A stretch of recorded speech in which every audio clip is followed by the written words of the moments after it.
malaynaya marka hadda siday wax ku socdaan horta in guul ee dhowdahay guul ma dhowo because waxaa qaldan ba aasaasigii baa qaldan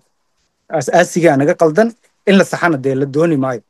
waxaa la doonayaa policy balaayo baas in lagu daba wareegto wixii dhan qabqab stress in la isgeliyo last minute lagu kala tago jaw waa sidaas for the games horta goormee noogu dambeysaan ciyaarna qaranka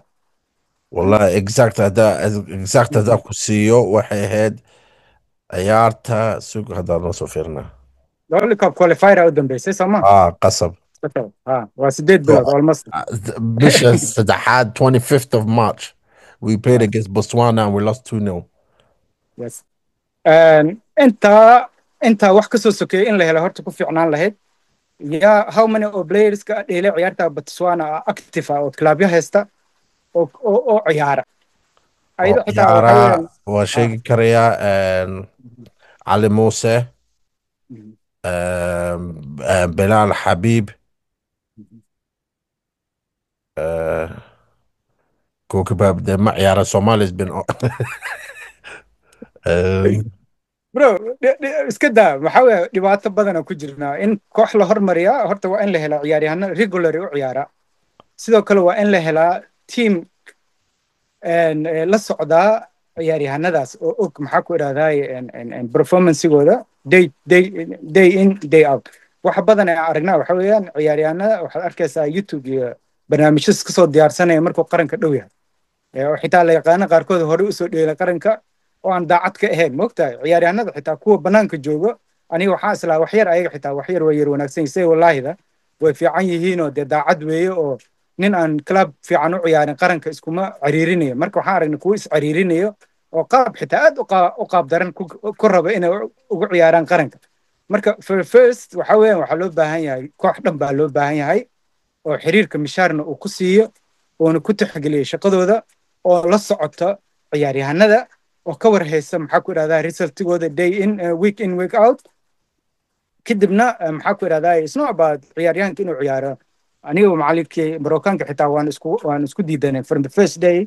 ciyaaryahanka inuu ciyaaro heer koowaad ama heerka labaad iyo heerka saddexaad in laga dhigo maaha waa in lagu soo xiro ciyaaryahanka maaridkiisa waxa ugu badan aan isku leeyahay macallinkaas marookaanka wuxuu ahaa waa markii dambe ku guuleystay in qaranka ugu horreeya lagu soo daro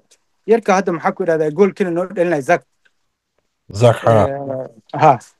marka dadka ma oga laakiin waa ciyaaryahan positive oo talently weeyaan waa in ciyaaryahanka laakiin lasoo arkaa weeyaan laga warhayaa oo la fiirin karaa inuu potentialkiisana uu maxaa ku idhahdaa aad u wanaagsan yahay marka uma malaynayo marka hadda siday wax ku socdaan horta in guul ee dhowdahay guul ma dhowo because waxaa qaldan ba asaasigii baa qaldan asaasigaa naga qaldan in la saxana dee la dooni maayo waxaa la doonayaa policy balaayo baas in lagu daba wareegto wixii dhan qabqab stress in la isgeliyo last minute lagu kala tago jaw waa sidaas haddana we are starting the same cycle ayaa vicious cycle aa lahaa maogtahay it's not good wax wanaagsan maahan niyadda naga jebinin ciise hadda ciyaaraa noo soo socda niyadda naga jebin ciise ma niyadda midinka jebinaya reality aa idiin sheegaya saaxib this is a football marka garoonka la galo sida loo wareersan yahay waa aragtay wixii haddaan loo sii diyaar garoobin hadda oo aan la ogeyn oo aan loo sii tabaabushaysan dee gooldaray ku dhammaanaysaa waxaa la yidhi ciyaarta saadaali ciyaarta diyaa saadaaliya waa nagala badinaya last time because waxaa ogahay dee wixii loo baahnaa oo dhan inaana samayn oo aan ciyaartooydii kuwii yaraa ee dheelayna aan dhibaato gelinayno oo aan dee kaabayaashii oo dhan aan u diyaarinin kuwa kalena dee false iska ahayeenba garoonka kuwa wada dhuumanayaanoo oo xitaa qaarkood neef ma leh waxa weeye waa just for the shot out waxaan waa wax waxa weeye waa ciyaaryahanka wuxuu la mid yahay military man oo kale oo la mid yahay heestii calanka waad qaadaysaa iyo just in the line there waa inaa u diyaar garowdaa wax walba oo iman kara